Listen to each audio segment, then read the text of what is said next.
Oh yeah, guess what happened? What? Um, Levi comes home from school and he's like, my belly hurts. I'm like, oh, that sucks. Do you need a snack? He's like, no. I'm like, okay. So he comes in. He's telling me why he got in trouble at school. Yeah. And then he turns around and just projectile all over the hallway. Oh And no. then he runs to the bathroom, projectile all over the bathroom. Oh no. I am just like, oh, So he has a stomach bug of some kind. some kind, I don't know, just randomly happened. Like, I'm glad I waited till after school, but oh my Yeah. gosh, Because imagine if that happened like in the classroom or I something. would feel so bad for his Oh, teacher, especially just after he's just a punk at school. And he just like gets super frustrated because he doesn't understand what he's supposed to do sometimes. Like, mm. but I think it's because he doesn't listen to the instructions. And then he's like, wait, what Yeah. am I doing? So Yeah. I just feel bad for his teacher. Like Oh, that poor woman. he's in Teachers need to get paid kinder. more. No, he's in first grade. He's in first grade. First grade. Yeah. Damn. Yeah. Oh, That kid, man. he's getting so old. He is getting old. Speaking of old, freaking Luke's 10. Yeah. I So know we, Luke had his birthday yeah. I mean, when this comes out, it'll be like, forever ago. right, yeah, but it is weird. It's I so weird. know. Isn't that crazy? Yeah, I Oh, can't believe and you it. know what I was thinking like during the party, and I kept meaning to like, although it's probably not appropriate for kids these days, but do you remember like when we had birthday parties and your friends would come over and bring presents, and there would be like present games, like the heavy, heavy hangover. Oh, yeah. Yeah, like that like popped into my head like during his party, and I'm like, why don't we do something like that? Like we should look one up that's like a game of like gift giving. Yeah, what was it? It was Uh, like heavy hangover, thy poor Thy head, poor head. uh, Uh, what do you wish with a with a bump bump on your on your head? head, and you have to And guess then what it is. yeah, well then they drop it on your head Yeah. because they have to, based off the weight of the head knock. Uh-huh. Then they're like, okay, I wish it's this. And Yeah. it's really them guessing what they think Y- it is. Right. I Yeah. remember knowing Gigi's because they were always closed. Yeah. A soft little pillow on your head. Something. But Yeah. yeah, I do remember doing that. I don't know why we don't do that anymore. And there were other ones. I can't remember what that was the one that we always did, but I remember there Yeah. was other ones that people did, and I can't remember what they are, but I don't that know should what be a it thing. that It's way should be a fun. thing. I don't think Yeah. I've seen that be a thing for a long time. Yeah. Like I feel like yeah, I don't know. The last time I think I've heard of any of us doing that or anyone doing that is like elementary school. And why is it heavy, heavy hangover? You know, Well, I don't know elementary because kids. you get knocked in the head and you feel like you have a hangover. I guess, yeah. Like, oh, this is a hangover. Oh, woo. Yeah, I don't know. It's funny. I remember when I was a kid, and like I remember hearing the word hangover or hungover, Uh-huh. not knowing what that was. And I don't know which adult said this to me, but they're like, oh, it's like when Tweety Bird falls down and there's like the little stars over his head. That's what it is when you're hungover. I remember as I've a kid being like, huh, I'd love to see that. Like, I want to see that in real life, like the little like like, stars above the head. ooh, that's so funny. I bet that was mom. Probably. Do you remember when mom loved Tweety Bird? Like, Yeah, like a little too much. yeah, it was like she had Tweety Bird everything, Yep. or like clothes and pajamas. And then for some reason Josh, our brother, had um Taz. Yeah, Tasmanian Devil. And then, yeah, what the heck? That was like so random. And it So like, sad. You remember that time that I came home with a giant rooster? yes. What was that? We were playing Bigger, Better, or More. No, it was from Bargain Days, I think, wasn't it? Or were we playing bigger, better, or more? Oh no, we used it for bigger, better, or more. I think that's Oh how we got yeah. out of it, is someone was playing that and we're like, here's a giant rooster. What's that rooster's name? He's a Looney Tune, but what is Yeah. he?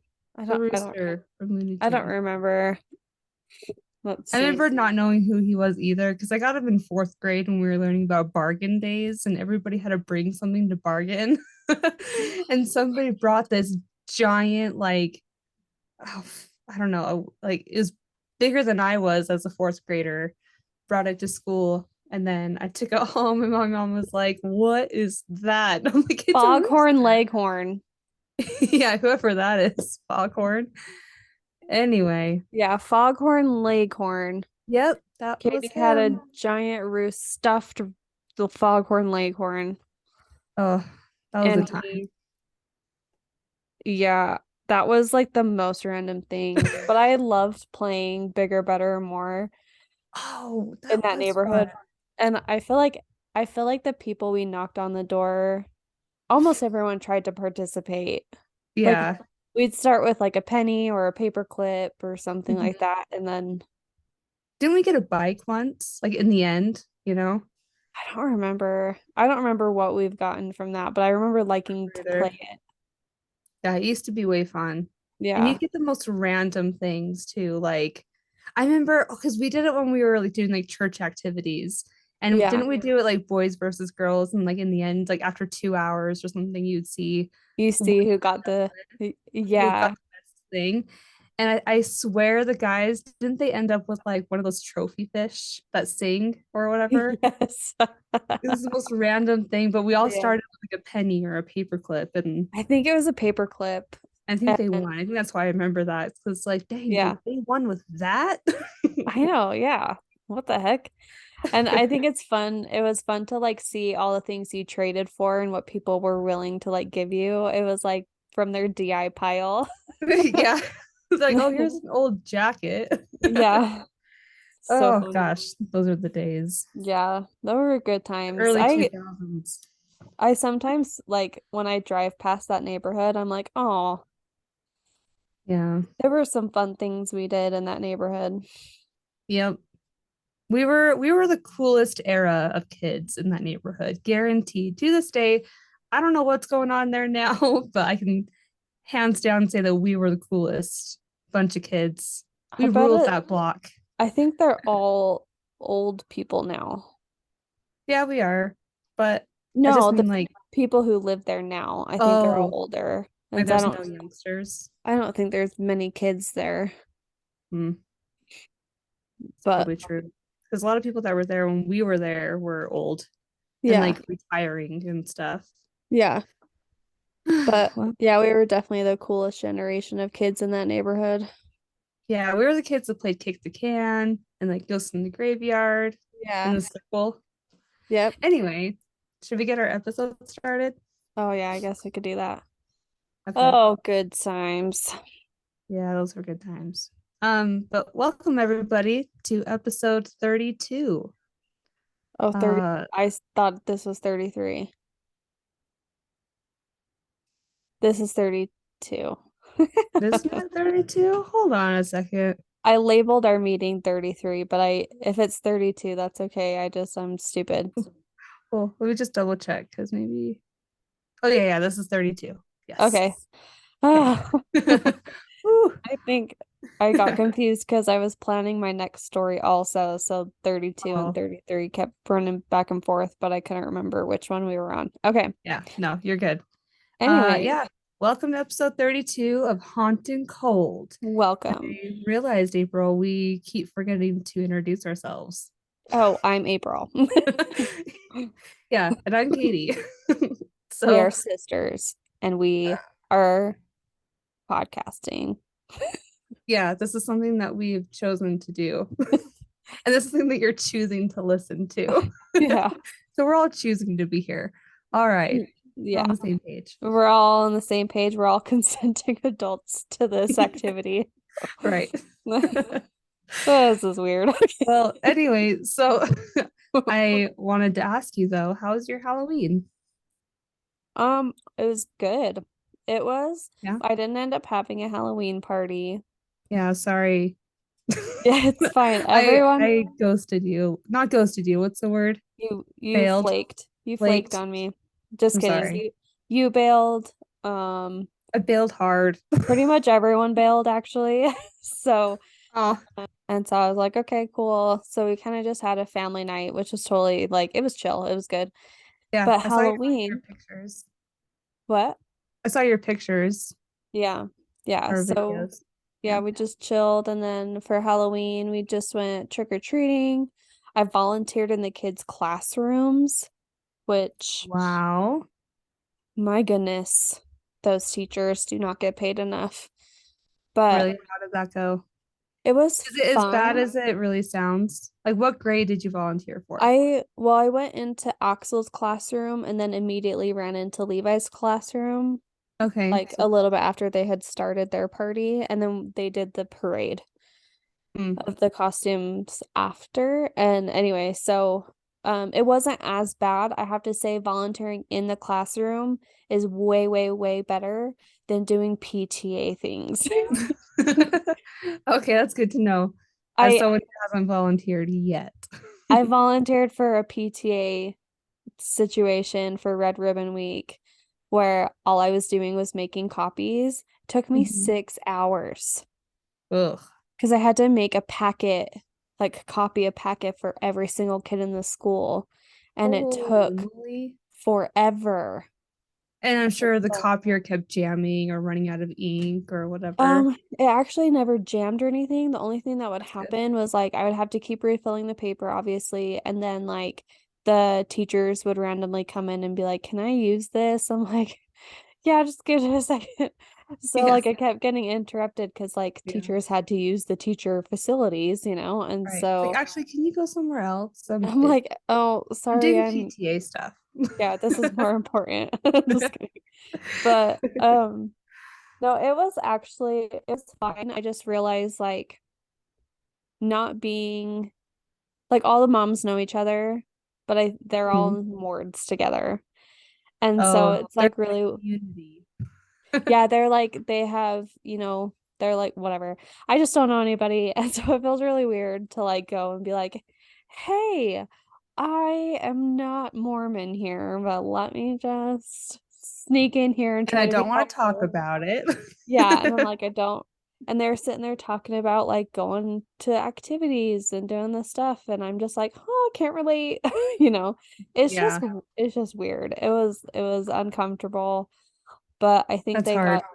yeah, I think it was okay. I don't know. I helped. That's all I can say.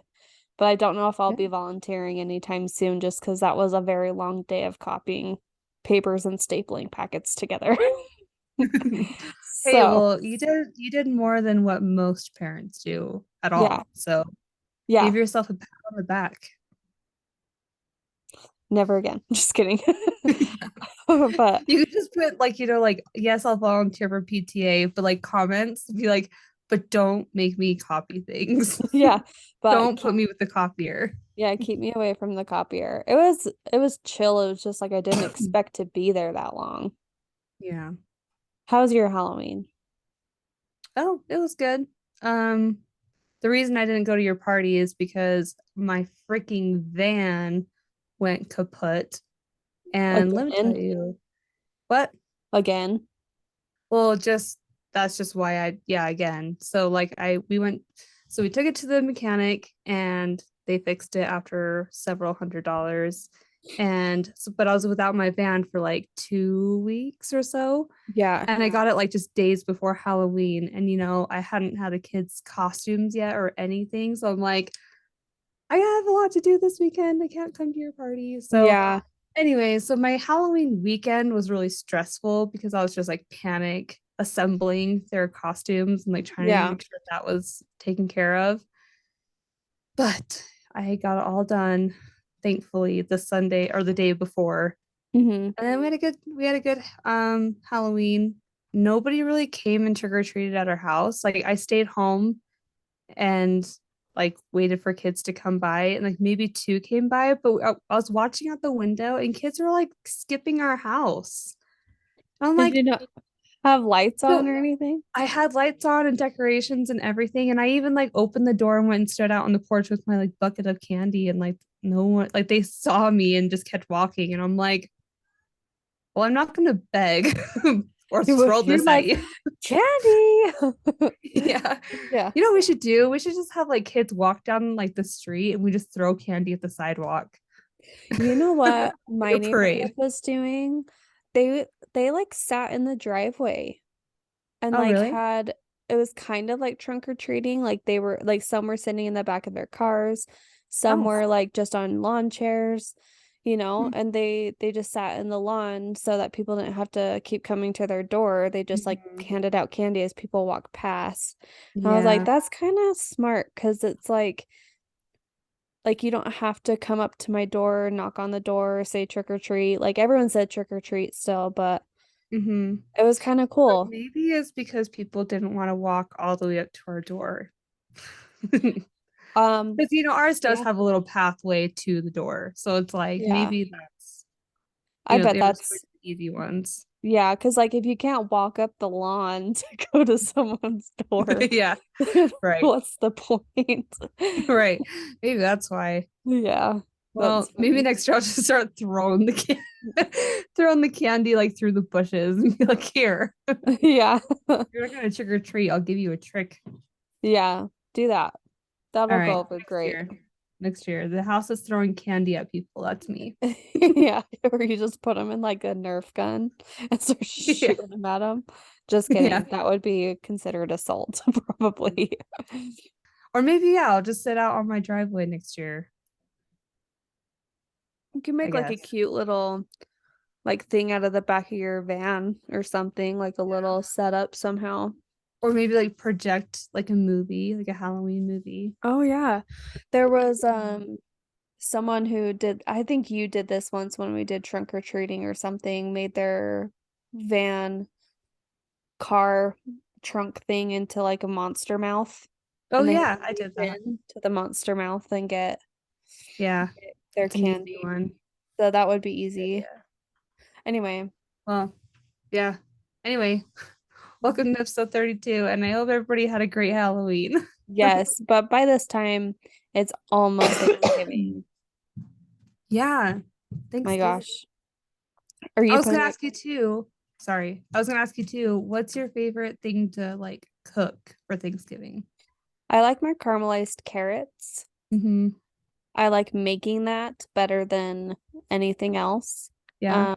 But my favorite thing to eat is mashed potatoes and deviled eggs. Do you ever feel like throughout the year you make your mashed potatoes and you like taste it, you're like, I should be the one to make mashed potatoes at Thanksgiving. Do Yes. you ever do you ever feel like you deserve it? You Yeah, deserve that sometimes honor. yeah, sometimes I'm like, you know what? I don't need anybody's mashed potatoes but my own. Like Right. who Yeah. needs your Thanksgiving mashed potatoes? I'll bring my own Thanksgiving mashed potatoes. Because I Yeah. feel like some people do like it differently. Some people like it more creamy. Hmm. Some people like Or it like chunky. more like chunky. Some people like it like super dry. I'm Mhm. like throw the effing butter in there. Put Yeah. garlic salt in there. Like Mhm. make it super Yeah. unhealthy. I especially don't like the mashed potatoes when it's just white, you know? Yeah. That's so weird to me. I'm like, you didn't put any seasonings in this, like Yeah. nothing.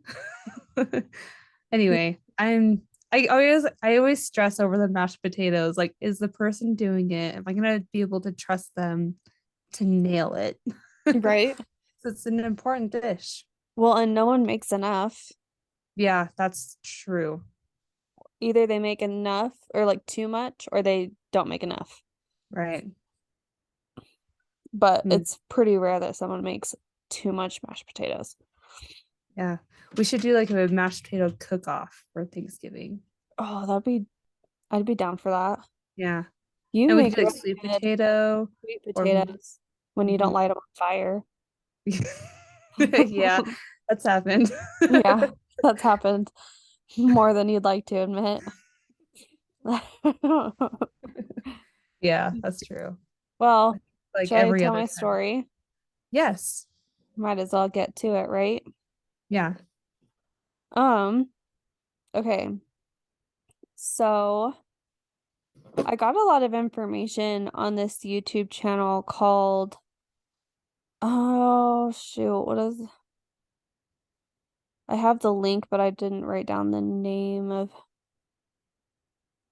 of it. Oh, she did a really good job and gave me a lot of good information. It was like, um, Dining with Death.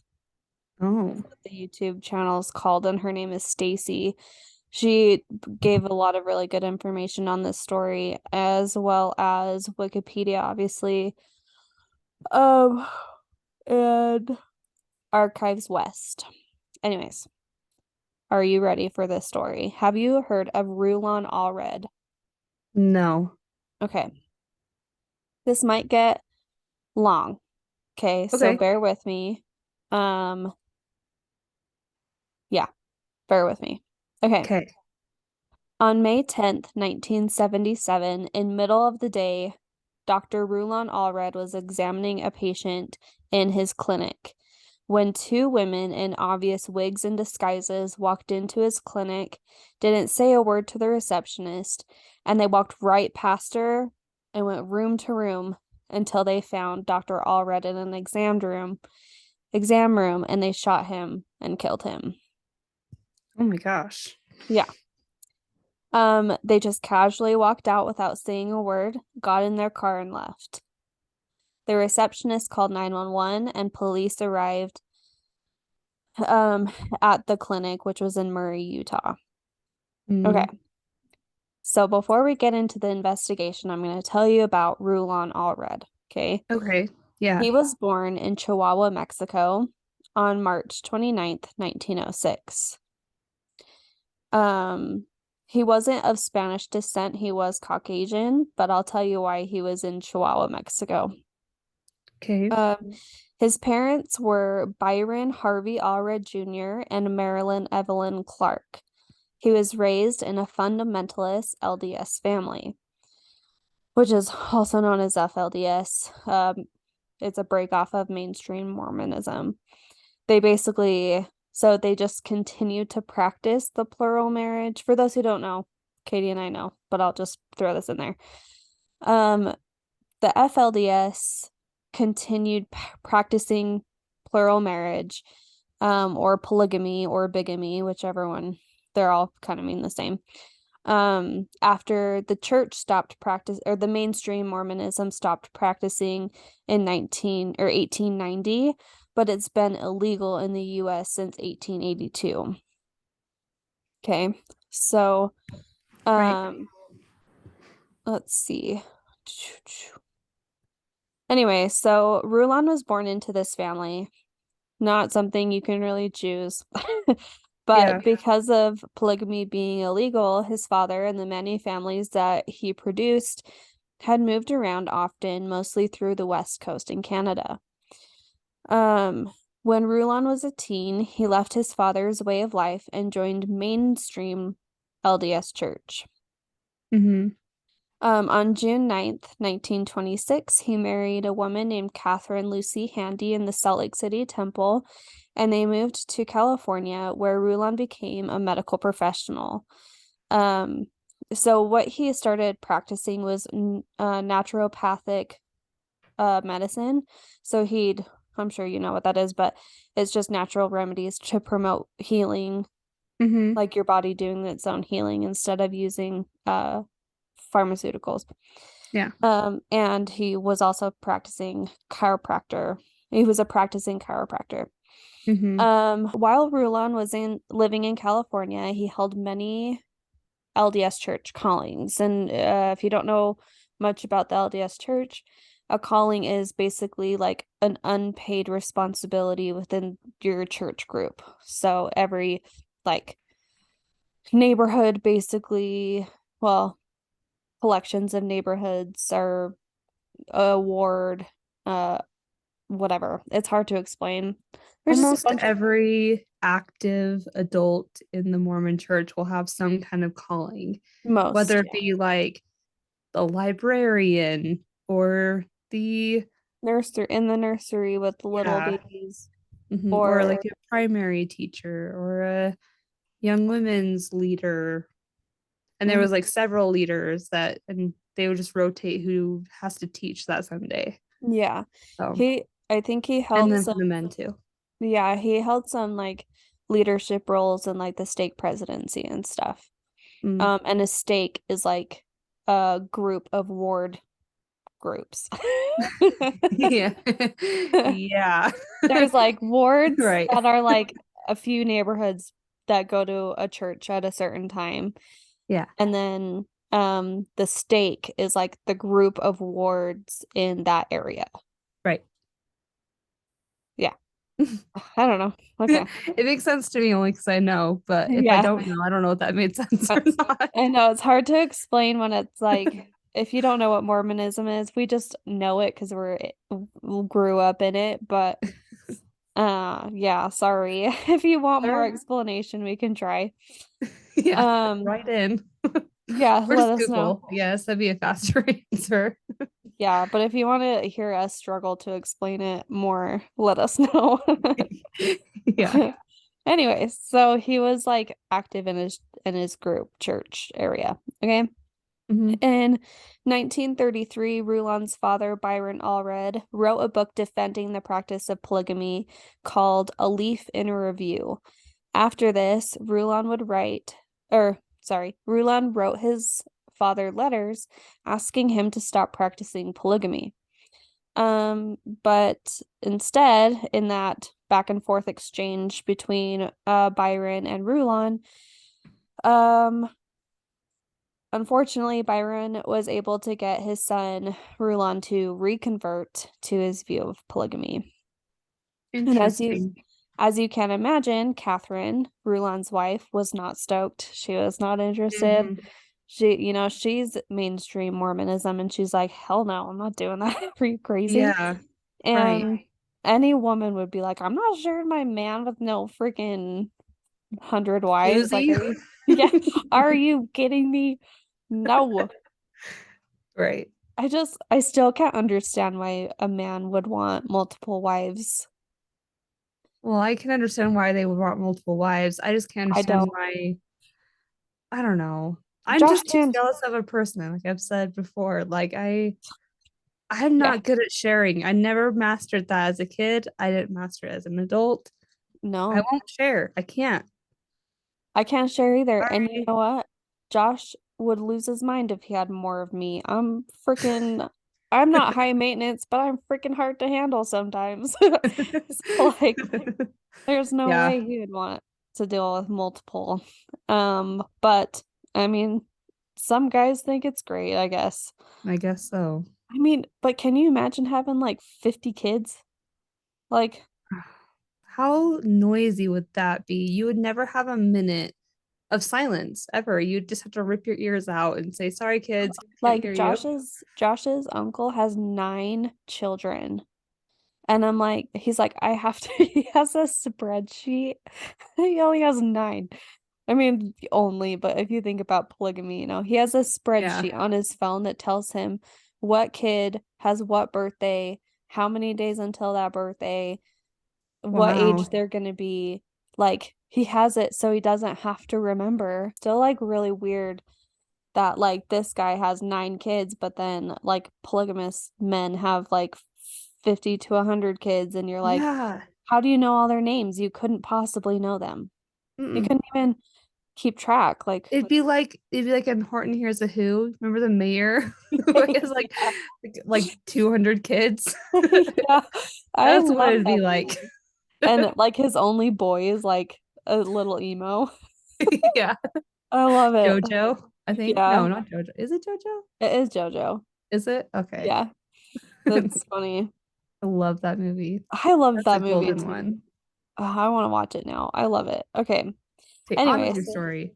so Catherine wasn't stoked. She was Right. like, Kate, I don't want to do that. And so after a few years of Rulon trying to like get her on board, they finally divorced in October 1935. She was like, I'm not doing that. And luckily, from what I could tell, they didn't have any children together. So, Mm. like, it just didn't pan out. Yeah, just end it there. Yeah. I mean, it's probably good they didn't have that complication of Yeah, having kids together, you know, because then you're tied to them forever, you know? forever in You some can way. never Yeah. shake them off. Right. Um, but it wasn't until May 1940, 5 years later after his divorce, that he was excommunicated by the mainstream LDS church. Because Mm. so people are excommunicated by the LDS church when the actions of a member go against the teachings of the church to a point, like it's not every sin you make or whatever. It's like it has to be Like a way extreme of enough life. that you are labeled as an apostate. And I wrote, you too can be an apostate if you openly disagree with the church leaders or reject Mormon doctrine, or Oh, also known as the gospel. so I should be excommunicated. Basically, yeah. Should we throw an excommunication party?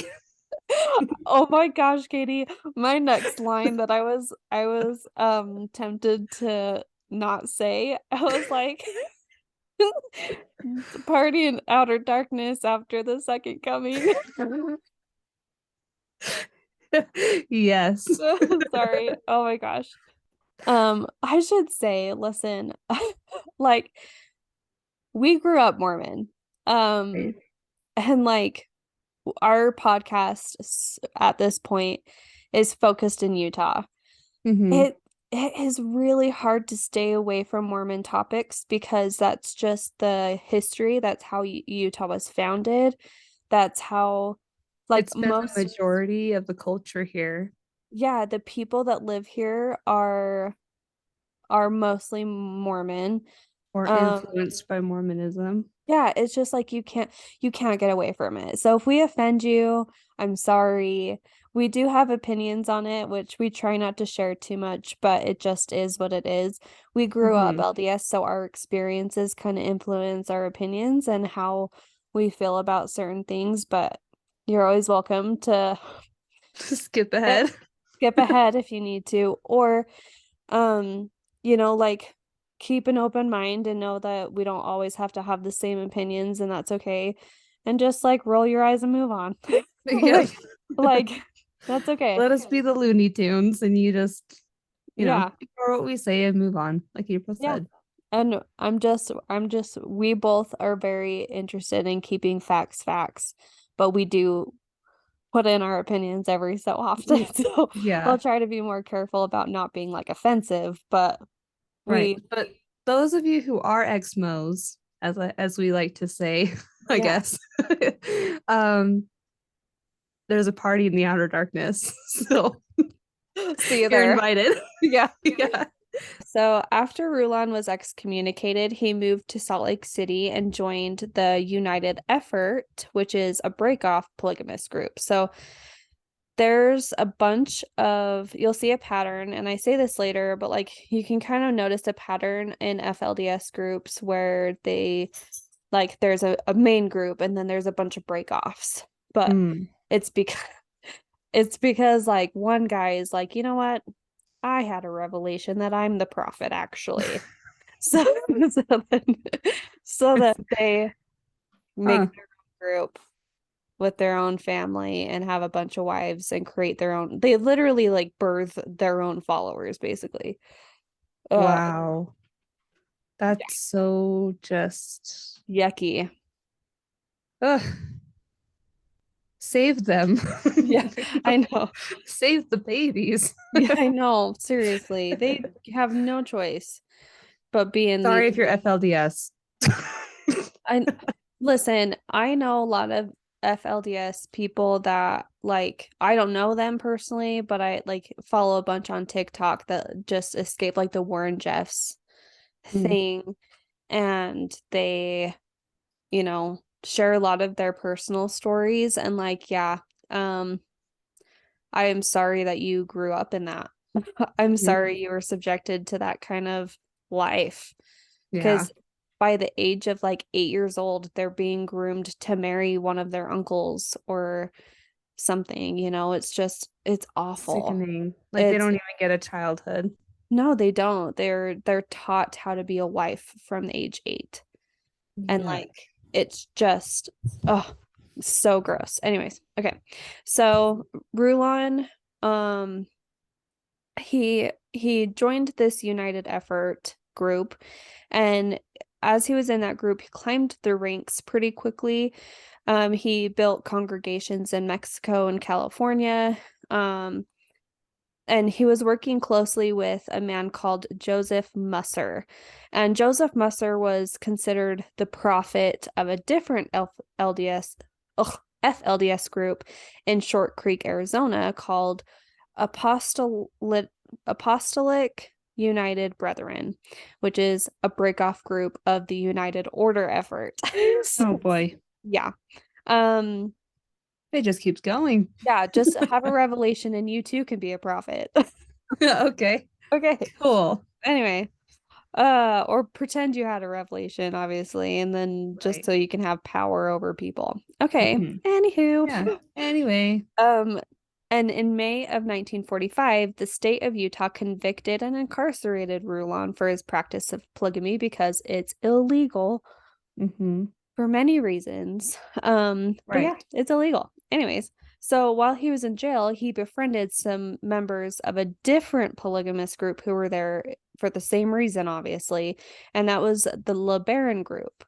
Um, the state prison released Rulon after 7 months. They were just like, okay, whatever. And of course, he immediately went back to practicing polygamy. Like, it's so funny. They arrest these polygamists, and then, like, once they're released, they go back to doing exactly what they got arrested for. And Yeah. it's like, what's the point in releasing them? Right. It's so But I stupid. guess, I mean, you can't imprison them for life just because they were a polygamist, you I know? know. Yeah. Like So the you sentencing just do isn't. catch and release their Yeah. entire They're life. for real. That's basically what it is. Right. Um, so he went back to practicing polygamy, but he did run off to hide from the law for a little bit to kind of let them, I don't know, not care about him anymore, I guess. So he Yeah. went to hang out with the LeBaron polygamous ranch in Mexico. So the guys he met in prison that were a part of that group, they're like, hey, if you come over to our group in Mexico, we're super rich and you'll get money. So he went there, and yeah, they didn't have any money. So he's like, oh shit, Ah, well, I gotta be done with this group then. So instead he went to back to his group with Joseph Musser in Arizona. okay. Okay, so this is getting long, but there's a lot of background that's like important. So if you Yeah. get lost, just go back and like listen again. Okay. um I will. not you. So just ask me questions if you get confused. Got So it. basically this guy Rulon is like changing groups, okay? And like just jumping around. He's Trying being to fit in somewhere and yeah. avoid the law.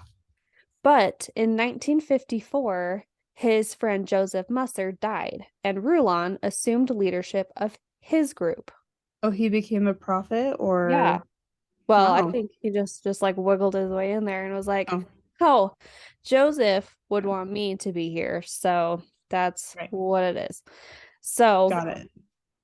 in Rulon Allred's life as a polygamous leader, he eventually had a total of 7 wives and 48 children. Holy mollies. Yeah. And according 7 wives and 48 children. 48, That yeah. is 48. 48, yep. That's at least 7 children per wife, at least. Yeah. Huh. Yeah. Not Ew. my scene. Think Yep. about how, I mean, think about how, never mind, don't think about it. Oh, I know what you're thinking, I think, because I think the same thing.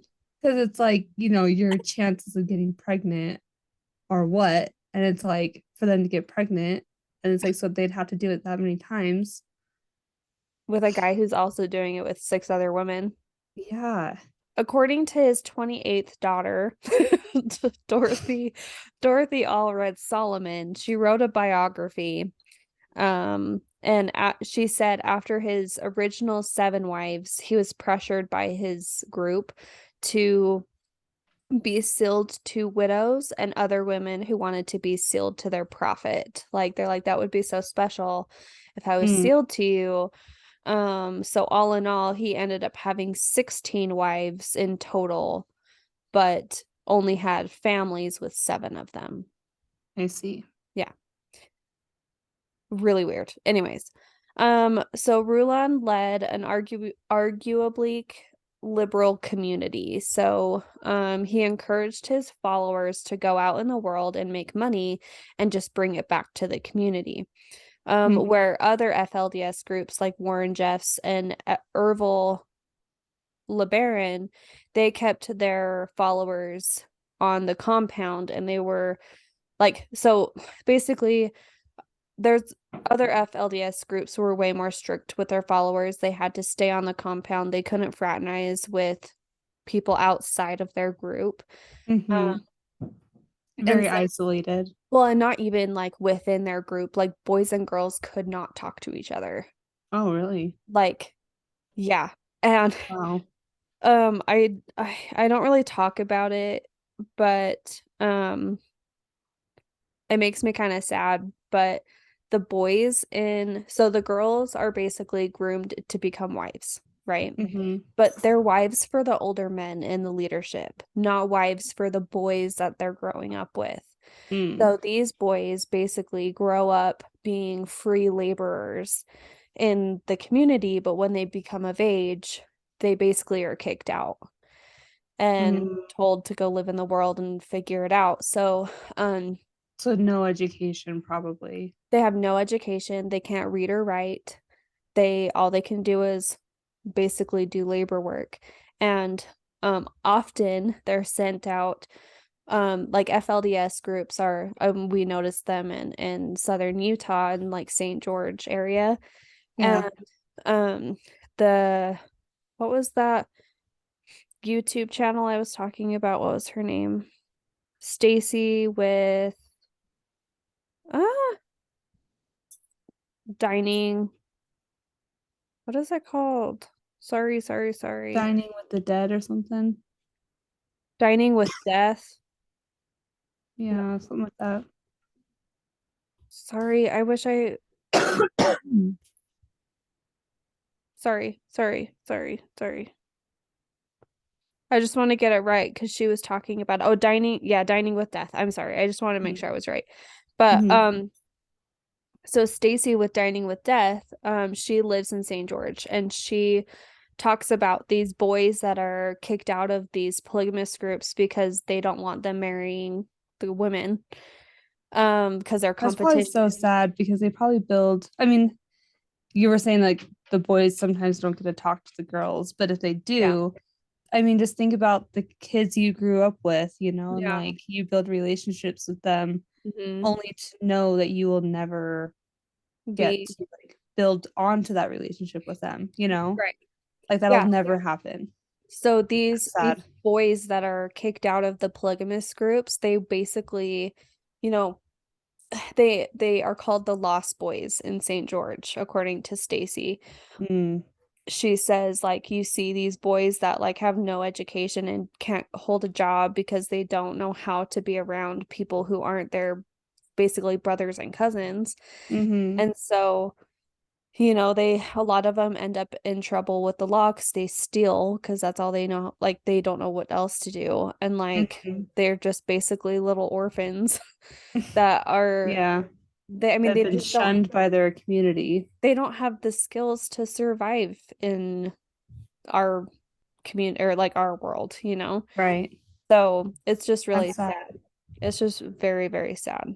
Ugh. Um, sorry, I lost my place. What was I talking about? Beep doop. Okay, so but Rulon let his families and the kids and everybody kind of go and live normally. Um, Mhm. but they did come home to the community where they pooled their money for the community, okay? I see. Um, but he also differed from other FLDS leaders because he never had additional revelations. So um FLDS groups, they differ from mainstream Mormonism because they continued the teachings in the Book of Mormon that talk about polygamy. But Hmm. like I said before, mainstream Mormonism changed their mind Yeah. about Mormon or about polygamy back into 1880, 1890, sorry. Um, but FLDS kept on that path, saying that they follow Joseph Smith's teachings, who's the Hmm. founder of the Mormon Church. And so when these other prophets uh, start start their polygamous groups, they have revelations, right? Right. Some have revelations that they're actually the prophet, but other like um ones that are established like prophets, they've already gained a following and all this stuff. They have these revelations to gain control of their community. Oh, I had a Mm. revelation that, girls can't talk to the boys, or I have a revelation that you need to give me your land, or whatever it is, like, Ugh. yeah, just to gain control of their community. With Rulon Allred, he never had any revelations. He didn't add to the teachings. He just strictly kept to this one path. Okay. Hmm. Okay. So that's a little different how he differed from the groups, which he has a grandson, I believe, who became, I forgot his name. I feel bad. But he was like the first deaf uh pro basketball player or something Oh, to I don't remember. I didn't put it down, but anyway, so he was like doing an interview with the news outlets, and he was like, he was really respectful and didn't like, I don't know, he just wasn't a bad guy, but yeah. he just followed this path that Hmm. whatever. But I mean, sorry, polygamy is not a good thing, but No, he no. may have had good intentions, but just, I mean, it's not right. Polygamy is not Yeah. right. And I can say that as my opinion, but it's also fact. Sorry.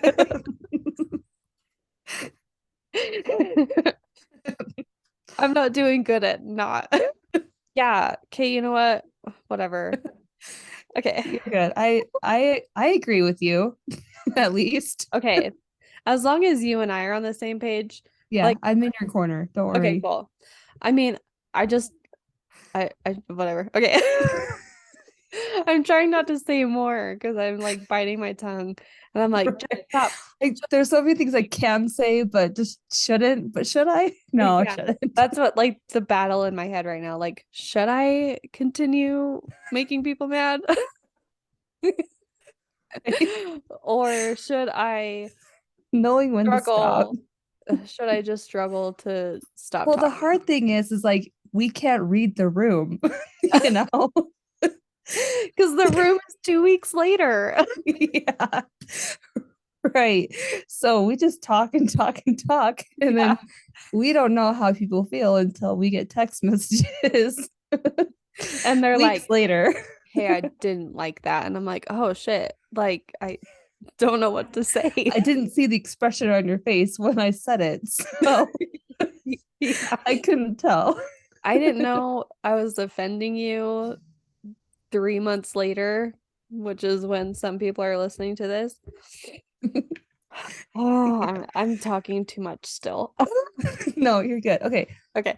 move on. Take a sip, take a breather, reset. Okay. Oh, it just gets so much worse. And okay.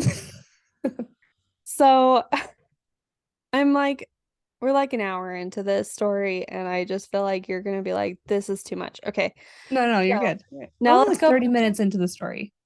Oh, really? Okay. Yeah. You started your story at like 7:30. Oh, okay. We I'm had a doing lot of good. banter. Yeah, I'm doing Yeah, good then. Okay. you're good. You're fine. So let's go back to the murder investigation. I gave you the history of Rulon, basically. Yeah, so I want to know who and who wants to kill him and why are they wearing wigs? I'll tell you. Okay. But that's also probably 30 minutes later. Okay. I Okay. have time, I So, guess. okay, back to the murder investigation. Police start to investigate and search for a suspect. They realize that there could be thousands of possible suspects at this point, right? Because he's a polygamous leader. He has like all 48 kids. he has 48 kids who could be pissed at him because he has 48 kids and they don't give him attention. That could be 48 in-laws. Yeah. And then he has 7 wives who could Yeah, be jealous that he has 6 other wives. And then he right. could also have like other men in the group, followers that want to be prophet. Like there could be Mhm. so many people. And just people Um, that are just against polygamy in general. yeah, they're just like, you're a freaking weirdo. Goodbye. Good day to you. And Yeah. that's Good life to you. yeah. So members of Rulon's group immediately contact authorities and they're like, hey, we've been getting death threats and intimidating, threatening pamphlets from another polygamous group. Um, Pamphlets. yeah, so these pamphlets were usually left on Rulon's car, like in his window and like in other people's windows. And Mhm. what they were saying was you need to repent or be destroyed. Oh, Yeah. And like spiritually, physically, emotionally. all of the above. Yeah. um, so the group that was handing out these threats were a part of the polygamous group led by none other than Ervil LeBaron. Okay. LeBaron was the group that was in Mexico, remember, that were like, hey, you could Yeah. be rich here. Yeah. And he was a That phony. that group was trying to kill him or threaten him, okay? Threatened to destroy him. And his followers, okay? That's such a You're that's like, such a like so dramatic. that's such a like Dwight Schrute word. I will destroy you. Yeah. Yeah. It's like, okay. You're like, See you in the parking lot, Dwight. calm down. Okay. So let's Yep. talk about Ervil for a second. Okay. We want to see why the hell this guy wants Rulon dead. Okay. Mhm. Yeah. So take a deep breath and then keep breathing because it's going to be a very long story. Oh, okay. Okay. So Ervil's father, Alma, was the leader of a polygamous sect called a Colonial LeBaron. Yeah, Hmm. Colonial LeBaron in the 1950s, located in northern Mexico. So Hmm. they were located in Mexico because they were kind of hiding from US law, right? Right. Um, but they also spent a lot of time in southern Utah for business and whatnot. When They Alma just died, skipped Arizona. yeah, they're like, we Okay. don't need that. Um, but when Alma died, his son Joel LeBaron, which is Ervil's brother, became the new leader. And Erbil was just the right hand man, but it wasn't too long before they started fighting and kind of like a power battle going on, and there was just a bunch of tension. Um, Erbil didn't believe they should hide how wealthy they were, and Joel disagreed. Joel was more modest. He drove a beat up pickup truck and like, didn't use the community money selfishly. Hmm. And Ervil decided otherwise. He started buying fancy clothes, the newest and best of everything because they had the money. Right. So they eventually had a falling out. And like we've seen before, with all the break off groups of polygamy, Ervil started to get revelations of his own Oh, that perfect he timing. that he was a prophet. What are the chances? So they have this fight, and Ervil packs up his family and a few of his followers, or basically friends that are like, yeah, We're you, running away because I'm gonna go be a prophet. yeah. And so, they run away and they start their own group in San Diego, California, called the Firstborn of the Lamb of God. Oh my gosh. Yes. So Okay. Erbil thinks he's hot shit. So he's like, everyone that stayed with Joel, my brother, needs to come and join me because I'm the prophet, not him. And so he sends them pamphlets. He loves pamphlets. Yeah. I don't Who's understand. folding all the pamphlets? That's a lot of work. It's a Probably all PTA job. yeah, all the wives and all the children are folding pamphlets for days. Um, Right. so Oh, he sends these pamphlets and basically with the same message to repent or be destroyed, right?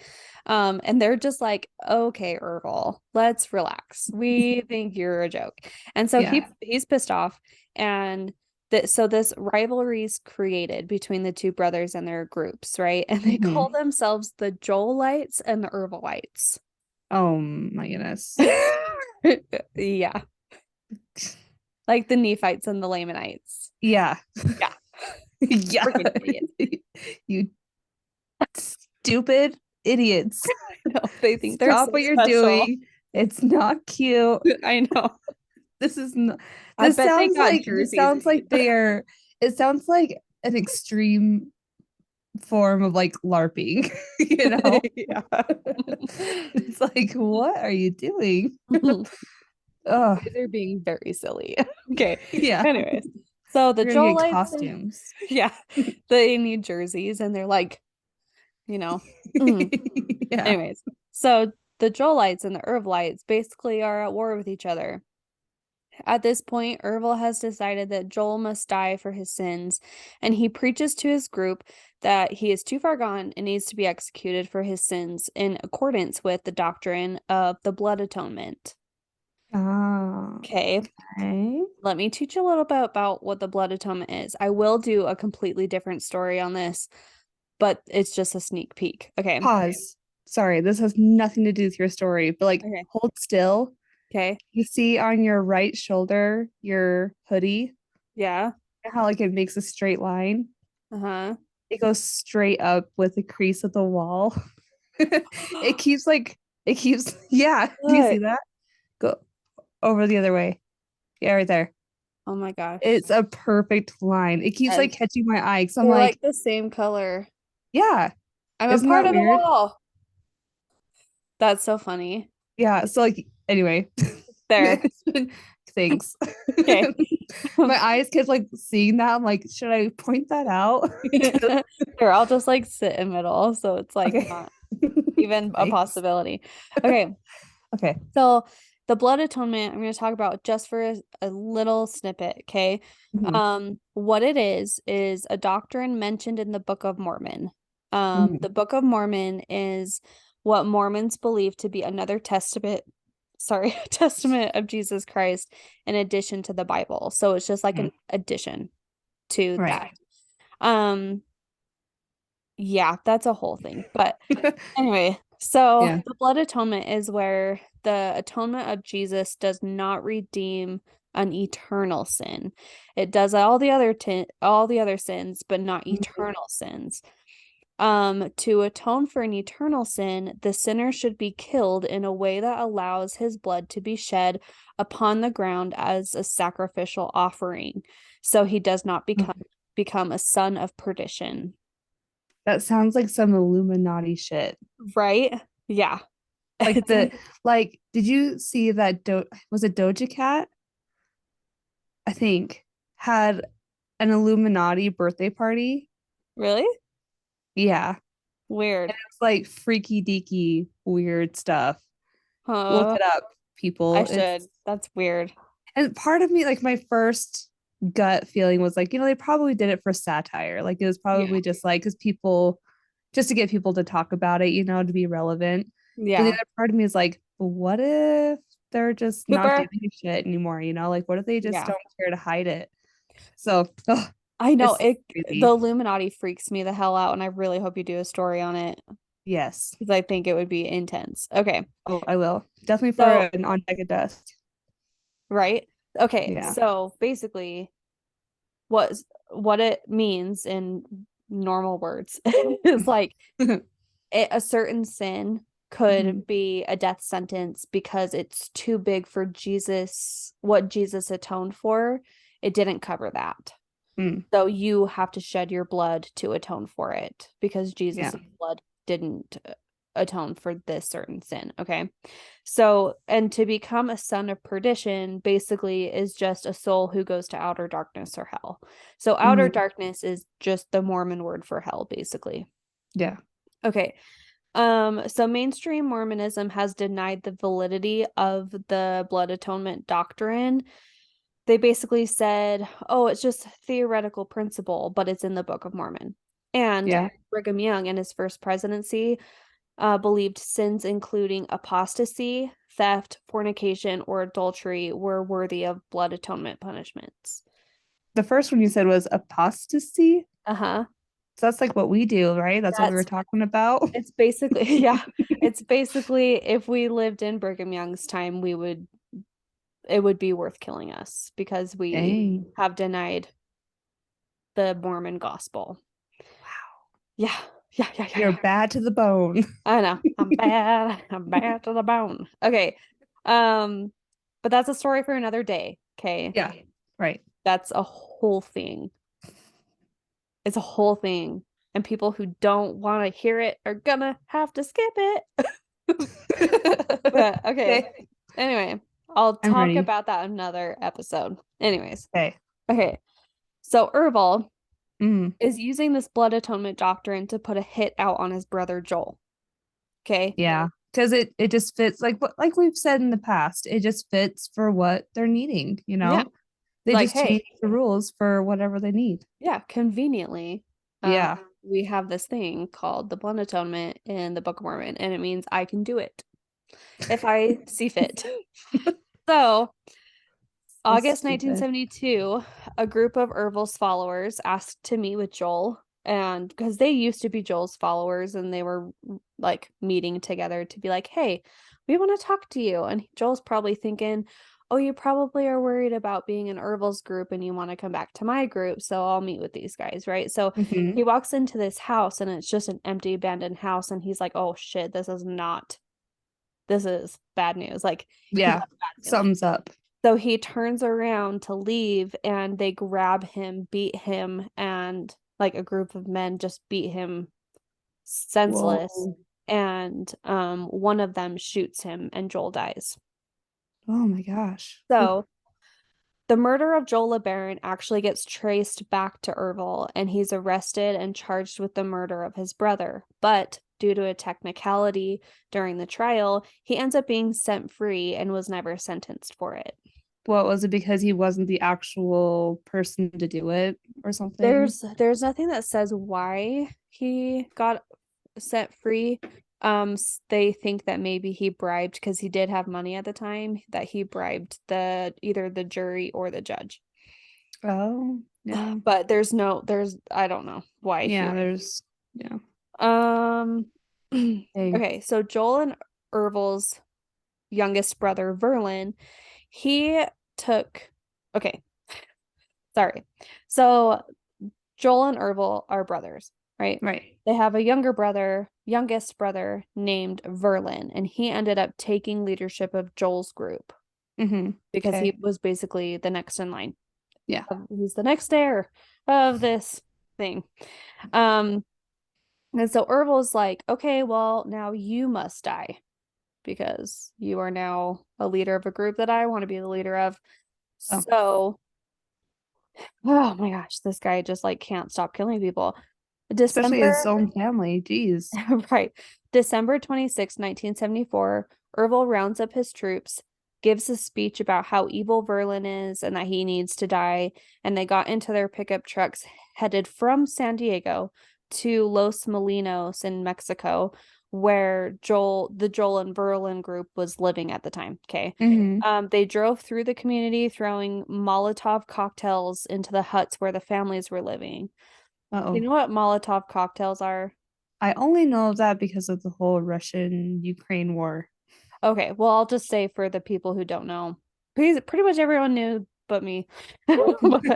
But when I saw a picture of it, I knew what it was, but I didn't know the term. Anyways, Oh yeah. Yeah. so they're glass bottles filled with something flammable like gasoline or something, Mm-hmm. and they use a rag for the fuse, and then they light the rag on fire, throw it, and it's a firebomb. Yeah. Anyways, A so DIY firebomb. yeah. So they basically were throwing these into huts. Like the families are living in huts. They're not living in houses or like anything nice. They are Hmm. in poverty, like bad. Yeah. Um, so not only were they throwing these freaking firebombs, but they were also firing guns randomly into the huts. Um, the trucks full of Erbil's followers drove off and left behind 2 dead and over a dozen wounded from the attack. I don't know how more Oh didn't die, but the target, Verlin, was unharmed. Um, my gosh. That's so so sad. yeah, and Erbil's followers didn't stop trying to kill Verlin for roughly 10 years. 10 years they kept going at this guy and were never successful in killing him. Um, Jeez. and Erbil, aside from his own brother, he tried to kill many people. He didn't approve of anyone opposing his views, and those who did would disappear. Um, I have 5 more minutes before this meeting ends. Okay. Okay. But those who did would disappear or be found dead, mostly men that felt betrayed by him, or that he felt had betrayed him and Hmm. refused to confirm he was the one mighty and strong prophet. Oh my Roll your gosh. eyes I until don't it hurts. like this guy. He I just know. doesn't he just sound like he could be the mascot for every ugh, just He's just the biggest narcissist, you know? yeah, Like, right. he just makes everyone like crinkle their nose and look at him like, you're freaking stupid. But you think you're hot shit. Like, what the freak? Yeah, Stupid. right. Exactly. Uh, Uh, but anyway, who like literally who died and made you king? You know?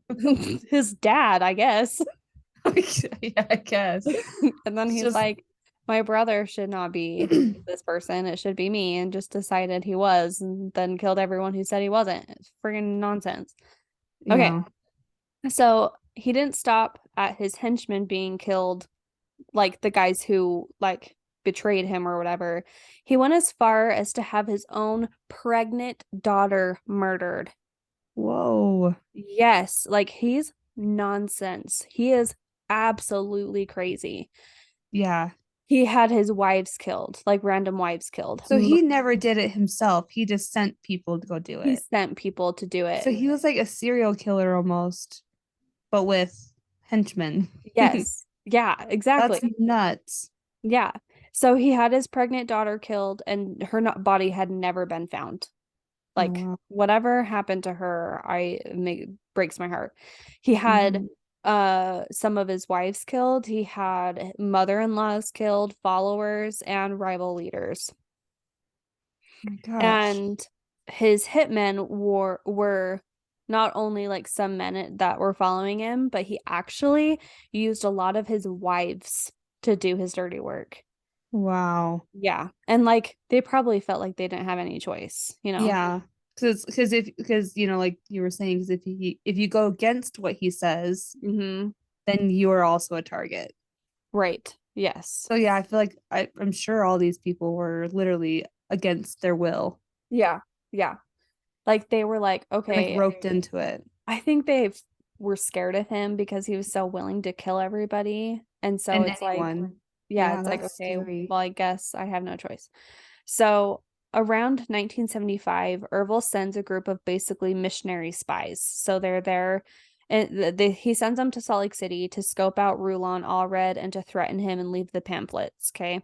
Aside Hmm. from that, their goal was to convert all of Allred's followers to go to his group. Okay. Okay. After months of harassing the Allred group that ignored his scary pamphlets, Erbil decided it was time for Rulon Allred to die. Ugh. Um, but of course he wasn't going to do it himself. He ordered his 17-year-old wife, 17 years old. Ugh. She was his 13th wife. Her name was Rena Shinowith, and his stepdaughter, Ramona Marston, to commit this murder for him. By And the how way, old was his stepdaughter? Do you know? I don't know. I don't remember. I didn't write it down. I was just like struck by the 17 years old. Yeah.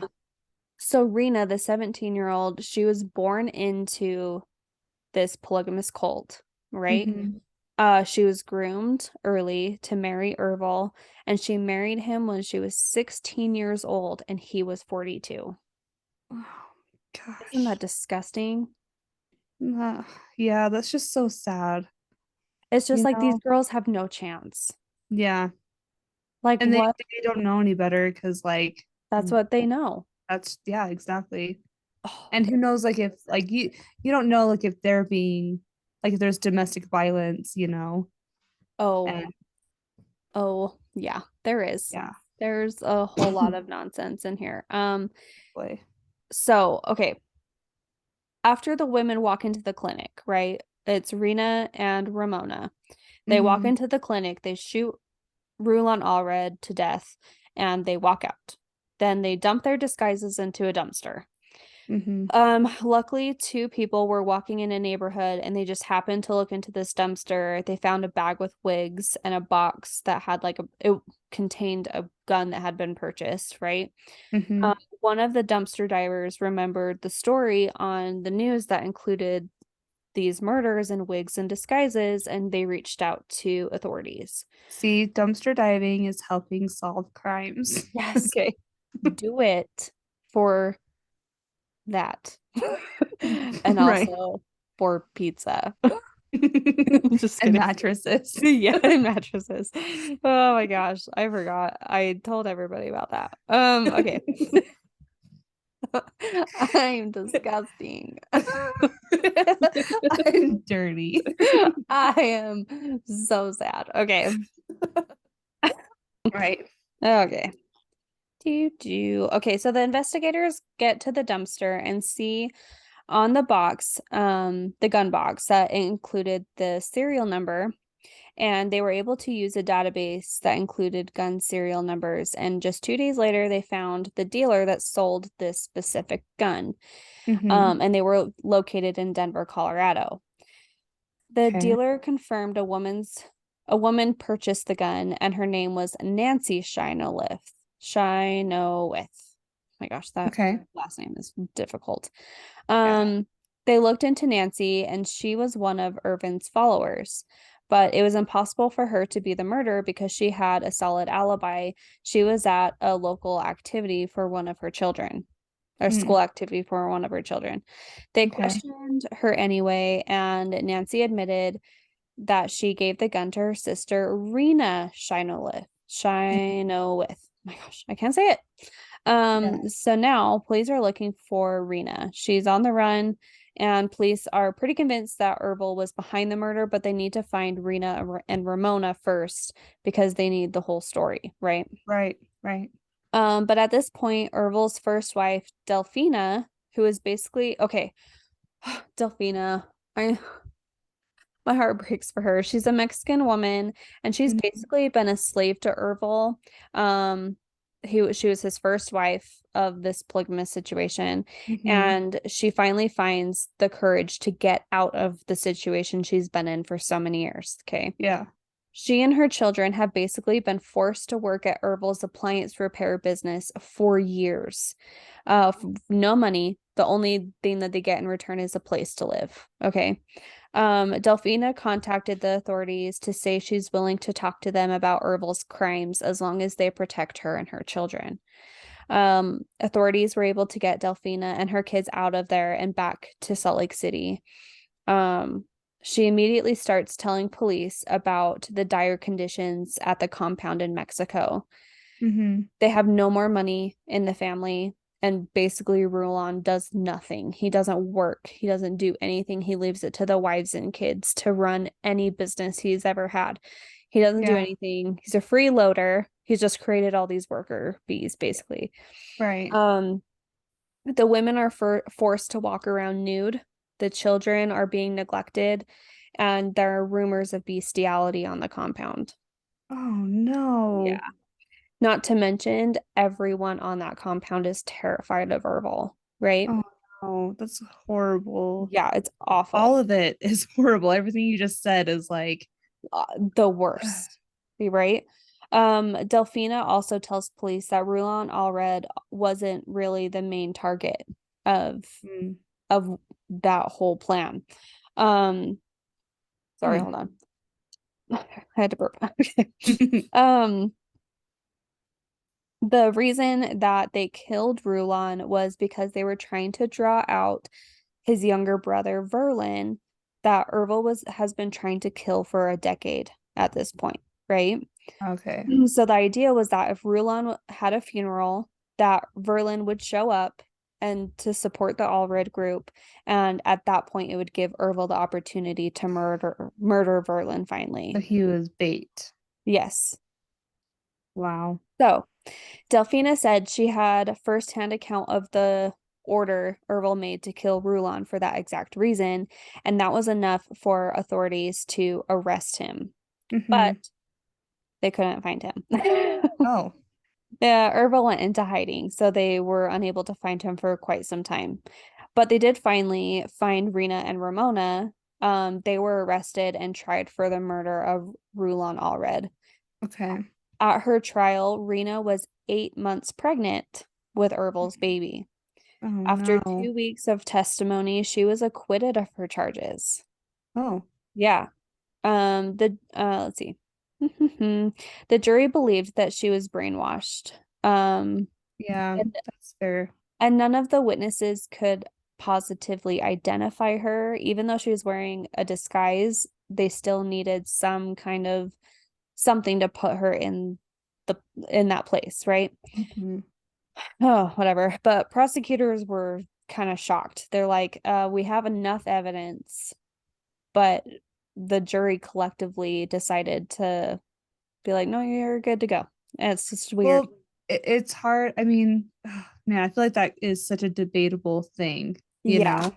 Two But weeks they I talked do about this. see if I was in that jury, I do see how they can come to that conclusion because just thinking about those living situations, you know, and he Yeah. if he tells you, you know, if you disobey, you will be my next target. Mm-hmm. And if, you know, so that alone, I feel like is enough to give them a lighter sentence or have it be whatever, you know, but lighter than Also, she's 17 and pregnant, yeah, and she grew up in this. Like, she had right. no It's chance. underage.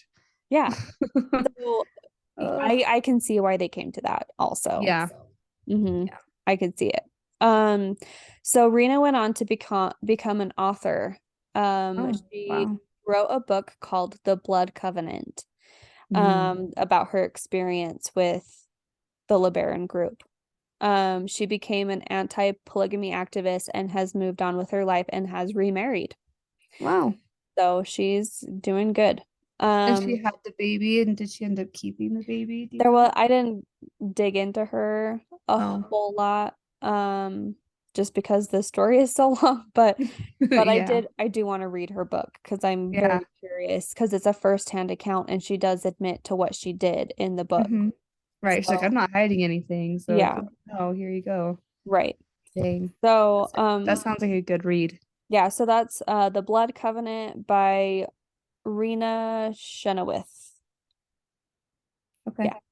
Yeah. Prosecutors believe it's possible that the jury was worried about retaliation from Ervil if they found her guilty. So that was Yeah. also a possibility. But in 1992, in a civil lawsuit, Rena actually ended up having to pay the Allred family $52 million for the wrongful death of Rulon.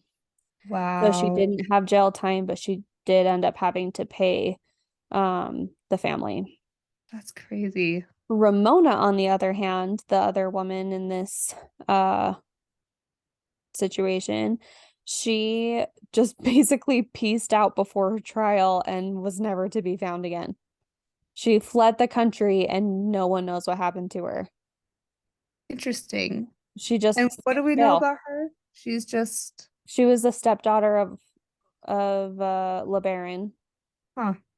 and just pieced she later did. Bye. Okay. So, I didn't think um, you could just do that, but okay. well, I mean, she just, I mean, what are they gonna do? I mean, their main focus is really Rulon. Or Yeah. not Rulon, Erval. Herbal. Freaking weird names though. Um anyway, so she's gone. Okay. June 1st, 1979, authorities finally find Erval hiding in Mexico. The Mexican authorities walked him to the border and handed him to the FBI. Mhm. He was tried and convicted for the murder of Rulon Allred and sentenced to life in prison at the Utah State Prison in Draper, Utah. LeBaron was eventually convicted in association with several other murders, including that of his daughter, Rebecca, the pregnant one. Yeah. Do you know how many, like, what his head count was? I don't know how many he was actually charged with. I Because that's think I read definitely a it, but I ton. don't remember. But okay, the numbers I remember is close to 2 dozen. Wow. Yeah. So serial killer, basically. Mm-hmm. Within a year, Ervil LeBaron was found dead in his cell, and then literally 2 days after he died, his brother Verlin LeBaron died in a car accident. Wow. The one he's been trying to kill for ever. Yeah, it's like the irony. Yeah, like what? Huh. Yeah, okay, anyway. Like, What's they say that God just has a sense of humor. yeah, he's like, you know what? I'm sick of this. Yeah. His time wasn't yet, but now is his time. Yeah, it's like no one gets to decide but me. Wow, Yeah. we are so inconsiderate and sacrilegious a little bit. Okay. Anyways, what's interesting is the war between the Herbalites and the Joelites continues to this day. Sorry. I can't take you seriously I when you know, say that. I know. They still like threaten each other. They still like try to kill each other. It's The Bloods nonsense. and the Crips, Yeah. they're gangs. They're gangs of the freaking polygamous groups. Got it. Understood. Yeah, I wonder if they have hand signs. I was just wondering, I was just thinking what their bandana color might be. Yeah. Do you remember when bandanas were not allowed in school because it was gang I remember when stuff? we grew up on Dixie Drive, like I remember being told that I couldn't have a blue bandana. Same. Yeah. Like I remember being told like you cannot have that. And I'm like, Or a red one. yeah, Yeah. we could not. And we're like, but okay. I know. Didn't get it until I was older. And I'm like, oh, okay. Yeah. I mean, I was like 5, so Yeah. it's like, what are Yeah. they gonna do? Like, ooh, they're a shoot of a Yeah. 5-year-old because they're wearing the wrong color bandana. Right. Oh, stupid Stupid. freaking Gangs. gangs. Don't come at us. We don't Your understand. bandanas are stupid. Yeah. Just do something cooler. Yeah, like anything else. Like how you have to have a certain hat patch or something. Like make it Yeah, harder to get. merch. Right. Yeah, merch. Literally just get merch because it's way more special. Way more personalized. Yeah, exactly. Oh, why are we Okay. like this? I don't Okay. know. Anyways, okay, I'm almost done. For more information on first and second hand accounts of these stories, you can read the following books. The Blood Covenant I just suggested was Rena Chenoweth, and then Dorothy Allred Solomon, which is the 28th child of Rulon Allred. Oh my gosh. Oh She yeah, wrote that's right. quite a bit of books. She wrote one called In My Father's House. She wrote one called Predators, Prey, and Other Kinfolk Growing Up in Polygamy. And Mhm. then another one called Daughter of the Saints Growing Up in Polygamy. And then she also wrote The Sisterhood Inside the Lives of Mormon Women.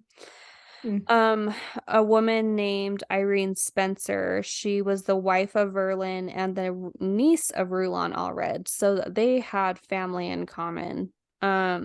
Okay. She wrote a book called Shattered Dreams: My Life as a Polygamous Wife. Wow.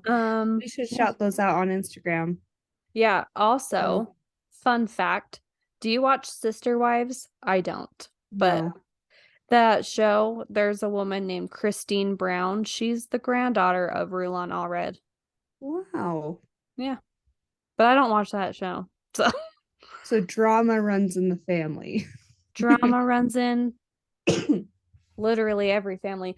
You know, That's in true. spirit of Thanksgiving, just be glad that's not your family. Yeah. Way to tie it into the holidays, April. Yeah. Way to tie it Just in. like sitting around the Thanksgiving table, just say, I'm grateful that we don't have a feud with our uncles. Right? And I am grateful that Nobody has any henchmen we don't have at this henchmen. table. We also don't believe in the blood atonement. Mhm. We also hate each other in a normal amount. Right. In a safe amount. Yeah. Uh, Everyone feels at least safe. yeah.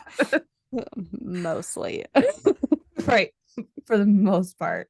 My feelings aren't safe. Right. But other than that, I think we're good. Right. Okay, that's my Wow. story. I'm sorry if it Good was story. confusing. No, I followed all the way through. I wasn't confused even once. Josh, Ooh. go away. Hashwa? He just mooned me. Hey, do it Ew. again. I'll take a picture for the gram. Just kidding. Yeah. Anything can go on Instagram these days, I swear. Yeah, just a little peek of the crack. Oh, I don't want you to spread it. Yeah, don't do that. I've never That seen would his be butthole, and I will never see it.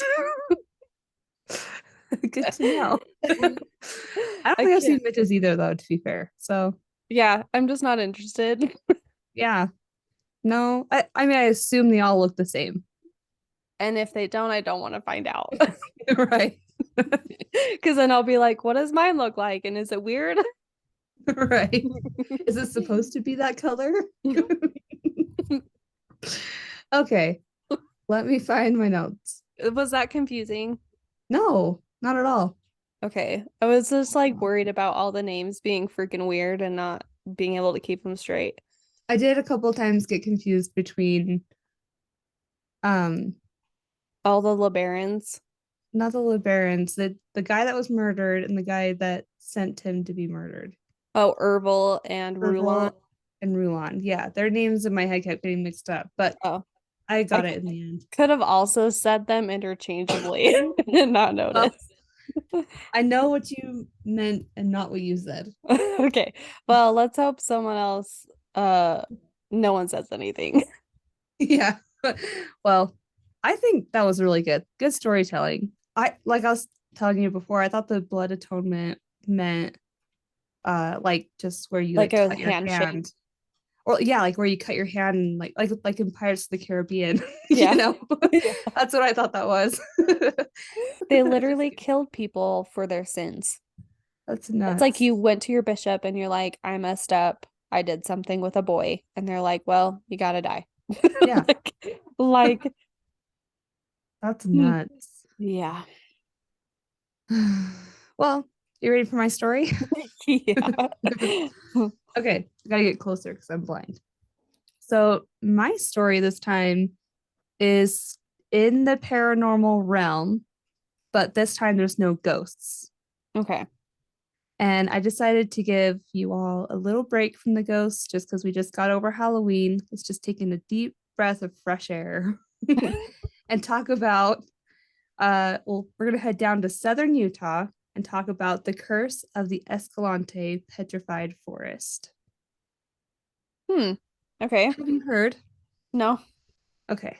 Well, the Escalante Petrified Forest is known for its, you guessed it, petrified wood No. because over the last What was it 100, scared of? nothing is stupid. Petrified. Oh, yeah. Okay. I was thinking petrified like in Harry Potter, you know, when they freeze. Yeah. I mean, that's this. I was petrified. It's petrified. Like you, Right. like you're scared stiff. Oh, that's what that means? Yeah. And See, I then thought in Harry Potter it meant like actual petrified, like they got fossilized. That's why they're stiff. maybe we're saying Hmm. the same thing. No, I know what you're saying. So you're talking petrified, like, oh my gosh, I was petrified when that happened, you know? That Yeah, means but like, that's a play on like petrified wood that it's scared, like it's stiff. oh, So I it's see what like I you're saying. froze when that Yeah. happened. Oh, look at us digging deep. Over the last 150 million years, um, the forest trees that were in that area have turned to stone. Okay. So these petrified pieces of wood are decorated with bright colors from the minerals and crystals found in them, like iron, for example, and like that can give off a really bright red. Hmm, There's some other like minerals in there that are bright colors. And I was okay. gonna send you a picture of it. So if you want, you can look up what petrified wood looks like. It's like super colorful. Okay. Hold on. Oh, that is so cool. Isn't it so cool? So um I was reading that a lot of people, so because of their beautiful and unique colors, people visiting the forest have taken some artifacts home with them. Hmm. And I read somewhere that a ranger like theorized, he's like, I think what really draws people to take these rocks, other than what they look like, Uh-huh. is that when you pick them up, they're heavier than they seem. Like Oh, they're very dense.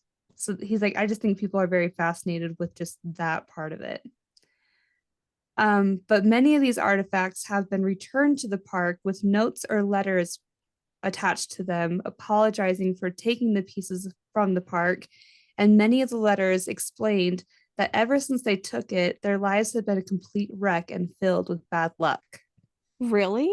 Mm-hmm. Wait, they leave a note on it? Yeah, like they'll mail it back or they'll like return it themselves and say, like, this is Don't what's take it. happened to me. Yeah. Yeah, like I don't want this anymore. Yeah. So, a visitor center and museum was built in 1991, and on display, they have petrified wood, petrified dinosaur bones. I don't know if I'm going to say this right, but ammonite. I think that's a type of rock or crystal, Okay. and shell fossils. Part of the museum is called The Mystery of the Conscious Wood. And on display are letters that visitors had written about the curse. That's cool. Isn't that cool? Yeah. So the stories come from people all over the world who have visited the park. And they all tell stories that range from divorce to health problems to car accidents and even death.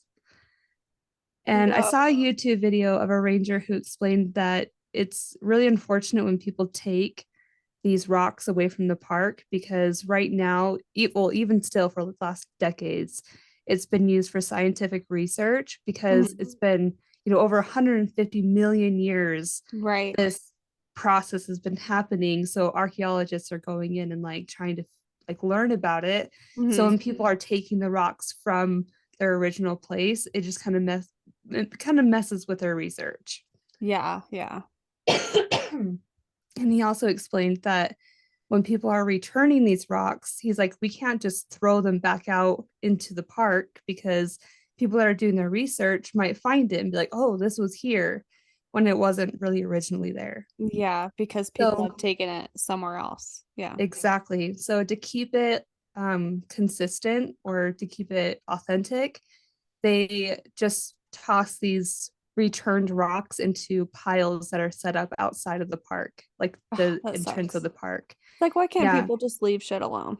exactly. Like take pictures and don't touch, right? Yeah. Like how hard is that? Um, don't they say like only take pictures and leave footprints or Yeah. something? Yeah. Yeah. Um, let's see, where am I?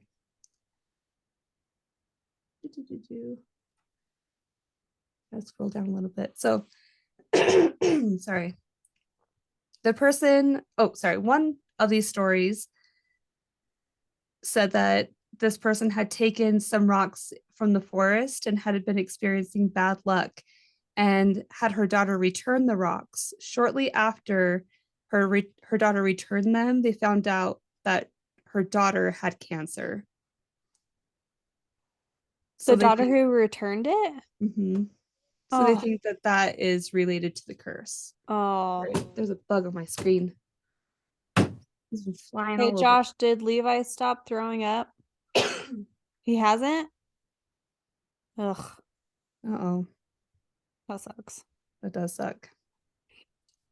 Another story was from a young man who said he and his girlfriend were driving home, or so him and his girlfriend went to the park, had a great time, best time of their lives, took some rocks, and they were driving home, and something happened, and I guess she just kind of like flipped, and she was like, you know what, we're done, we're over with. Like, I want to break up with you. And he was like, we just had the greatest time. And like they just got into this random argument that caused them to break up. And so Really? he thought that it was the rocks after learning about the curse. So he returned them with a letter. Or he didn't read the room and they weren't really having fun.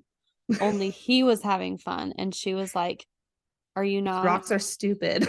are you not aware of my feelings? Right. I'm giving you signs that I'm not okay, sir. And he's just like, Wow, Yeah. Before you blame the rocks, look at look all at the other evidence. yeah. um, Another story is that one time a couple visited the park while they're on their honeymoon.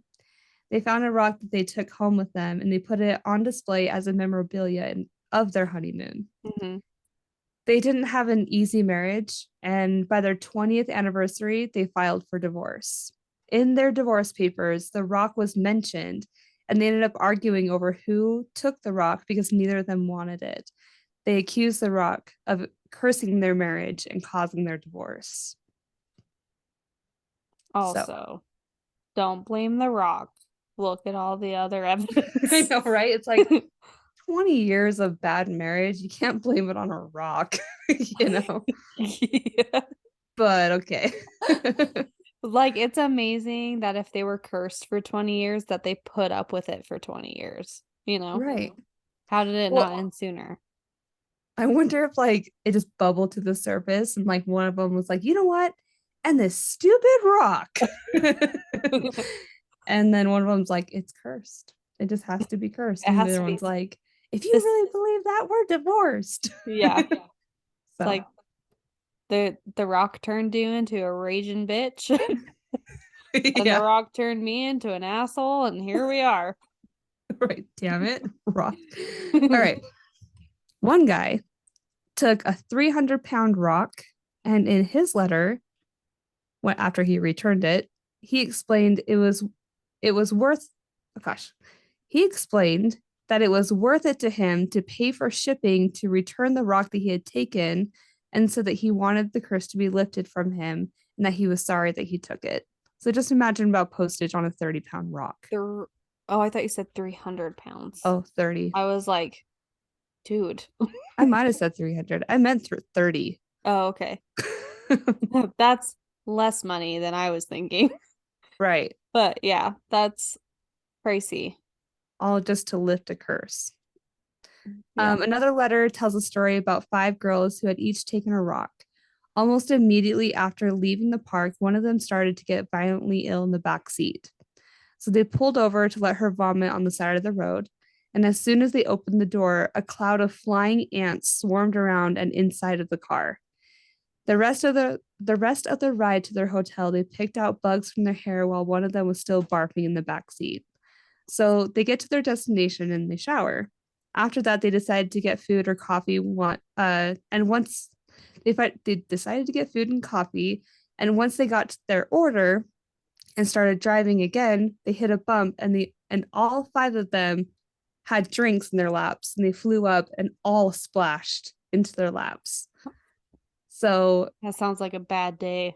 right. And then it wasn't until weeks later that someone told them about the alleged curse. So they sent their rocks back with a letter apologizing for what they had taken and then explaining what's happened. That's so funny. Interestingly, I went down a rabbit hole and found that there are places all over the world that share the same sort of legend. Oh, Um, interesting.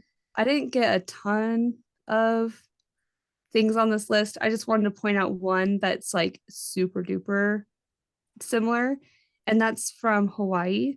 There's a curse Oh, called Pele's Curse, which is a legend that says someone that if someone takes something that is natively Hawaiian, like sand or seashells or rocks, and then they take it away from the islands, that it'll bring them bad luck to whoever they took it, and it won't be lifted until they bring it back.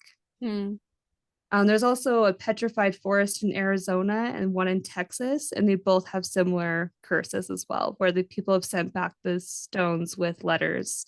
And when I was researching this story, I almost got them mixed up because, like, it's Oh, all kind of because connected. yeah, yeah. So something about these petrified rocks or just like ancient native like pieces of earth. I I feel like it's like I'm starting to believe a lot in like energies, you know? I feel Mhm. like it's not like that it's cursed, but the energy around it is like not Stable. stable. Yeah. So it's like you invite this like foreign energy into your space and it's like causing havoc because it's just, Yeah, I could not jump where on it's board with that it's idea. not where it's supposed to be and you Like, how would you feel if you were that rock? right? You took me away. Bring me back. Would you cause your parents divorce? Yeah. Maybe. Hmm. Oh, that's pretty That's cool. my story. That's it. So, where is it again? This is in southern Utah. It's just there's a town called Escalante. Oh, It's okay. just north of that. Okay. I've, And Escalante, the state park, is mostly known for like the Grand Staircase. You ever heard about that? yeah. That's where that is. Okay. That's cool. So I don't think I've ever been there. I haven't. I haven't, but it would be cool to see because those are Yeah. cool. I've never really seen petrified wood in that state. Like I think I've seen it in like a science thing at school or whatever, Yeah. where Or they maybe let like a you touch it, museum. where it's like, Oh yeah. harder than it's supposed to be or whatever. But nothing like that's like crystallized almost like that. That's Right. cool. Oh, I should add that there is a fine for anybody who does take a rock and they get, caught for it. Mm-hmm. I think I saw it was $500 per piece. Yikes. Yeah, so don't take anything. They do have surveillance. They will find you. Um, It's not and worth it. also if you do just really want a piece super duper bad, you can buy it from the gift shop. I guess they sell some just so people don't have to steal. It also, I wonder if they sell the conscious pile, like the rocks that are returned. I wonder if they sell pieces of those. yeah, I wonder if they break them up and sell them instead of, That would make sense. yeah.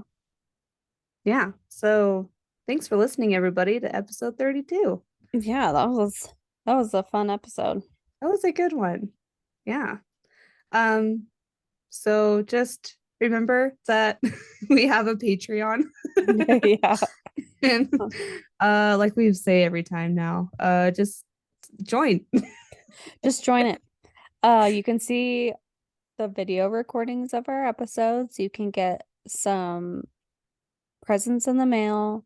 You Yeah. can get some exclusive content, also known as On Deck at Dusk, Hmm. where we do international stories. Right. Correct. And Yeah, April just did an international story. mhm. That was really good. What did I do? I don't remember. It was, Some dude in England. yeah, Oh, I remember the whole story, but what's his name? I don't know. John, Probably. it's a story. It's a good one. If you want to know it, you can join the Patreon. Yeah, if you want to know what it is, you can just join. Um, so this episode airs on November 13th, and then episode 33 will air on November 27th. Hmm. And so between now and then, we hope you have a great Thanksgiving. And we want to know what your favorite thing to make for Thanksgiving is. And if you want to share your recipe, that's cool too.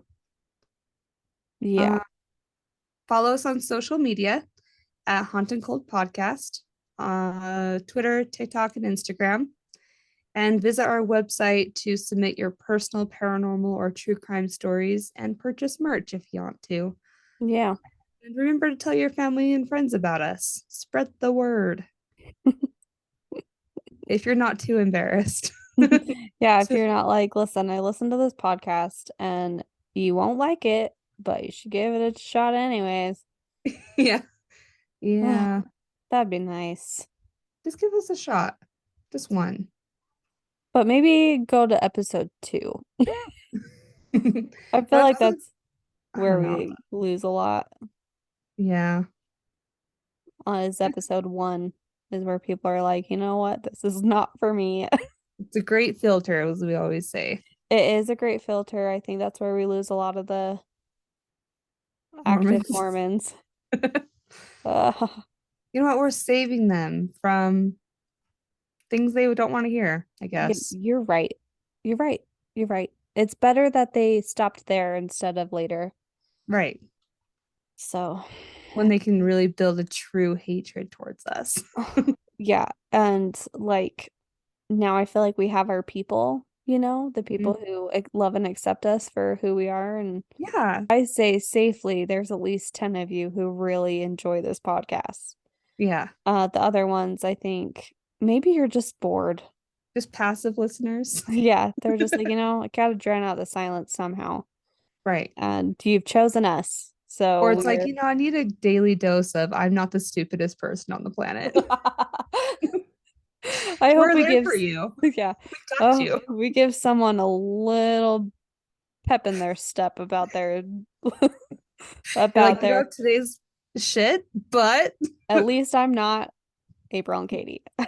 right. Exactly. Or at least I don't have a crazy family that has henchmen. Oh, you're welcome for that story because man, I'm grateful for the Yeah. It could be messy so much life I worse. have. Yeah, it could be pretty bad. Yeah. But anyway, if Okay. Well, you're gonna stop now. okay. All right. Well, we'll see you next time. I hope that everybody just didn't fall asleep on us. I'm ready Okay. to. I lost it. Okay. Mm, okay, Okay, bye. bye.